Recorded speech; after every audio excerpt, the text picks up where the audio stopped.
po nating itinatanggi kung anumang insinuation na may kinalalaman tayo dito sa pagbaligtad nito mga testigo. So, ibig sabihin po, wala pong threat, wala pong suhol, at wala pong ibang pangako dito po dun sa mga inilakad po ninyo na yung 25 din yung apat na nalagyan. Wala po. On the part of former Speaker Romualdez, wala pong ganong pangyayari. Thank you, Kath. Marian Enriquez of TV5. Attorney, meron din statement yung ombudsman po. Ngayon na, sinabi po nila na hindi na raw bago tayong recantation itong high-profile case, classic pressure tactic daw ito. Hindi-ikot yung buong investigasyon sa isa o kahit sa ilang witness. Sa kabila raw nito, pinaalam po ng Office of the Ombudsman na meron silang 28 testigo na nakahandang magbigay ng direktang material na kaalaman sa mga transaksyon sinisiyasan sa kaso ni dating Speaker Martin Romualdez. Nasa ilalim na raw sila ng legal na proseso sa ngayon. Mga uniforme daw, mga naka-uniforme at naktibo pa rin sila sa Tulad po ng iba, hindi rin po kami nagugulat na pabago-bago, iba-ibang numero. Hindi na natin alam kung saan nanggagaling ang ebidensya. Pero makikita po dito sa isasubmit natin ngayon sa Ombudsman na pinasisinungalingan nitong malalapit na associates of former Congressman Zaldico, his family, and his corporation, SunWest, na may nangyaring ganyan. So, kung itotal mo yun, yung mga affidavit, including that of, as we all know, Gutesa last night, that's a total of more than 30 statements saying na walang ganyang nangyayari. Sa ebidensya po, no, hindi po pwede yung haka-haka, maaring nangyaring ganito, or marahil, or posible, or walang duda. Yung mga ganyang statements po hindi po papasa sa pag-evaluate ng hudikatura. Kailangan po positive facts po ang ating sinasabi. Kaya hindi po kami nababahala sa ganyan. Ang nakakabahala lang ay siyempre ay inaasahan natin sana, no? Maging patas, maging tapat yung investigasyon, hindi yung tipong may target ka sa likod at saka lang hahabulin yung evidence. The presiding officer nung umpisa pa lang noong July 16 was a calculated move on his part to really set the threshold and iset na 16 yung number of ultimate vote on the acquittal or conviction of the respondent. So hindi na yan marirevisit unless some person goes up to the Supreme Court and alleges grave abuse of discretion resulting to lack or excess of jurisdiction. So as of the moment, walang nangyayaring ganon. So that is already set in stone for the meantime that it is not overturned by the Supreme Court. Now, if a person or a party or a side, a counsel, proposes that is a dangerous proposal because it will necessarily entail the impeachment court to change the rules of the game mid-trial. At sa ating due process clauses, hindi po pinapayagan yan. Hindi po tayong parang naglalaro lang dito na kung para sa convenience ng mga parties, iibahin mo na naman yung rules mid-trial. Hindi po umaakto ang impeachment court for the convenience of either the prosecution or the defense. It is acting to uphold the due process requirements under the law. At yung 16 po yan, no, nakabase po yan sa Bayan versus Zamora na nagsasabi doon na mahirap talaga ang makuha ang 16, but the framers of the Constitution ensured that mahirap talaga dapat makapag-impeach ng isang impeachable officer because the impeachment court will necessarily cancel the mandate of the people who elected the impeachable officer. That's why it is made extra hard. Kaya 2/3 yan, hindi po simple majority. It was the intention of the framers of the Constitution to make it hard for the impeachment to happen. So, hindi po yan nakabase sa comfort ng tao. So, as to that proposal, wala pong dapat maiba doon sa ruling ng presiding officer na 16 po dahil wala naman pong nagsasampa pa ng kaso at wala pang desisyon ng Korte Suprema if ever masampang kaso na yun. So, Okay. baliwala po yun. Okay, at Sa yun din naman, impeachment court. yun doon naman sa attendance, kasi napapansin na rin na may mga senator judges, hindi na nakakabuo, actually, hindi na kompleto yung mga 20, dapat kasi 21 sila, dahil tatlo yung wala. You have Senator Bato away, hindi makita, 2 nakakulong, so dapat 21 sila dyan. And napansin na rin, it has not gone unnoticed na marami, na hindi sila nakakabuo yung 21 na yun for the past so many trial days. So, yung iba, nakikita pa on social media na nagbo-monitor na lang outside the session hall. So, is that legally acceptable? Are they allowed to participate even from outside the session hall? Yes, it is legally acceptable. Kung maaalala ninyo, meron tayong Senate Rules on Impeachment, Rule 6. Nakalagay po sa Rule 6 na suppletorily applicable ang rules ng Senado. Sa Senate Rules naman po, may nakalagay dyan na doon sa rule,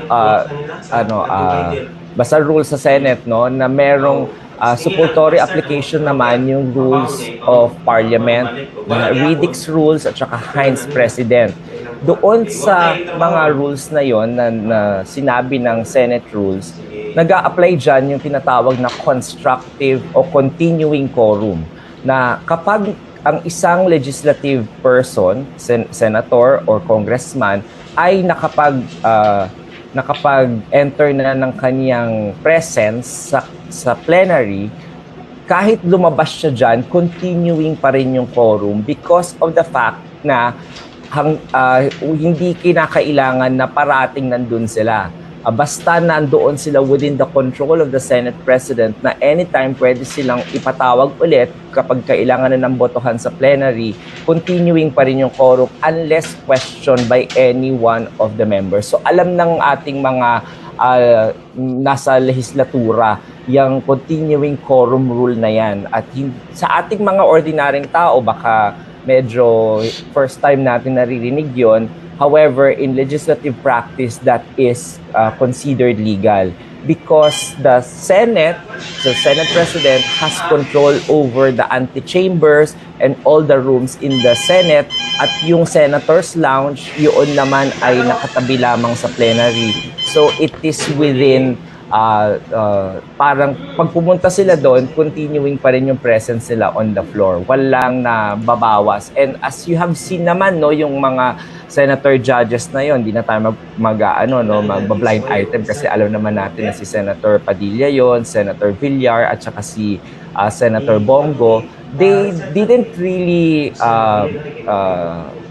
take a break from their duty as a senator judge. In fact, suot pa nga nila yung mga robes nila. So that only means that while still on a short break, they are still performing as a senator judge at nakanood naman sila. Nakita naman, may TV doon, nandun pa yung photo ni Attorney Ligutan. So they are still monitoring it. And that is allowed in parliamentary practice, customs, and rules. Okay, thank you po, Attorney. I'll turn over to Mimpa. Attorney, sorry habang wala si Attorney, si Mayan po ulit to. So, pwede silang, paano ba, magpa-present muna sila sa umpisa. Yes. Tapos, kahit saan sa loob ng Senate, kaya sa office nila, pwede na Tama silang ka. perform. Pero Tama ka. hindi sa labas ng Senate. Tama ka. Basta within the within the jurisdiction ng Senate President. So under Rule 3 Section 3E ng Senate Rules, no, nandiyan yung sinasabing antechamber and rooms adjacent to the plenary hall. So yun ay within the scope of the control ng ating Senate President. So anytime pwede niyang patawag yung mga tao na yon. So they are still continuing, their presence is still continuing considered in the plenary. Kahit na nandun sila sa katabi lang na room. Oo, okay. Sorry, sino nang next, guys? Teka. Ako na? Yun, sorry po. Okay po, go ahead. Ako na? Sally. Ay, sige pa, ate. Go lang. Okay. Sir, Attorney, gusto ko lang malaman, meron na bang reaction si Presiding Officer Chis Escudero doon sa lumabas na report na sinisimula na daw ligawan ni Senator Chis Escudero, Senator Jinggoy, magkapatid na Villar, Senator Loren Legarda to convict VP Sara? That is totally untrue po, no? I asked the presiding officer, natawa lang siya, sabi niya, talaga lang, tinatanong mo pa yan sa akin. So that is completely untrue po na wala pong ganong mga moves on his part. He is busy and his time is taken up by reading and studying the case, both the witness testimony, the number of documents, at saka yung mga resolutions na kailangan niyang ilabas. In a way po nga, parang marami siyang kailangan pang ilabas na resolution dahil sa mga na-cancel na trial dates. So, mas busy po siya gawin yon kesa po mamuliti ka regarding that. At saka matagal-tagal pa po, sinasabi po natin, no, if you consider the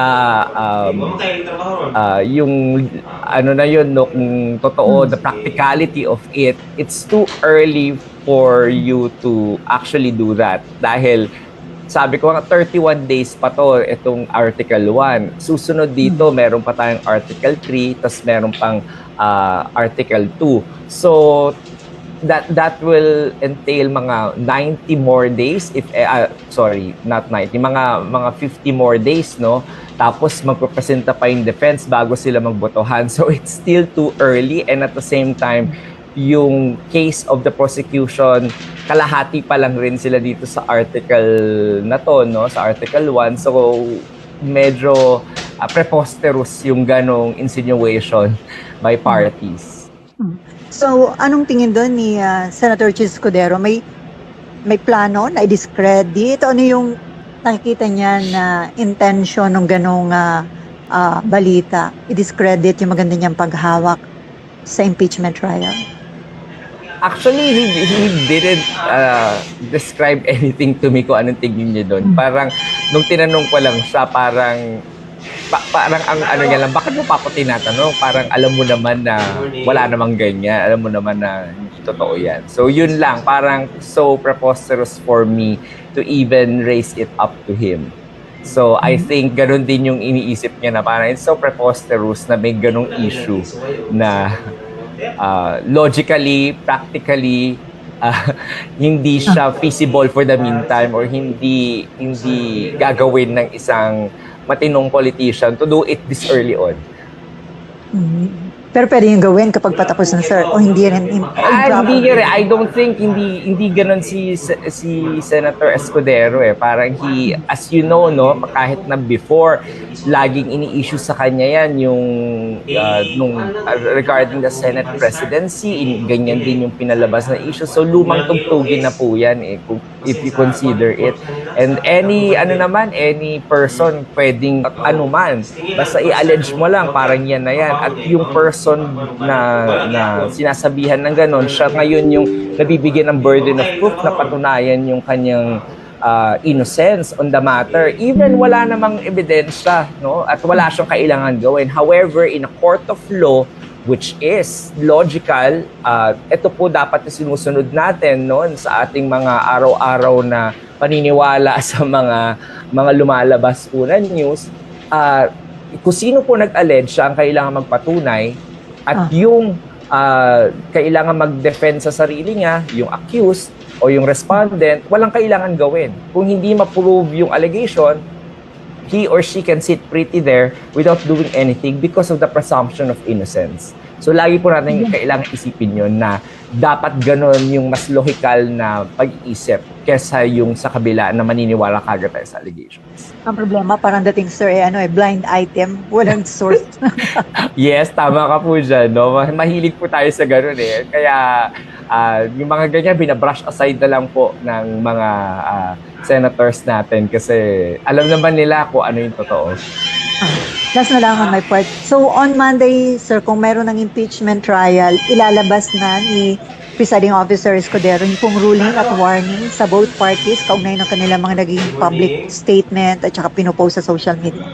Tama po kayo, Ma'am Selly, pero bago po niya basahin at ilabas po yung ruling na yon, kailangan niya po munang marinig si Attorney Amado Ligutan. Bibigyan po ng oras si Attorney Ligutan to respond to the manifestation and accusation of the lead counsel, Attorney Sison. At pagkatapos po nun, baka kung may kailangan ibahin sa ruling niya, base dun sa sinabi ni Attorney Ligutan, baka magkaroon ng konting break para maiba lang po yung draft niya. At kung wala naman po,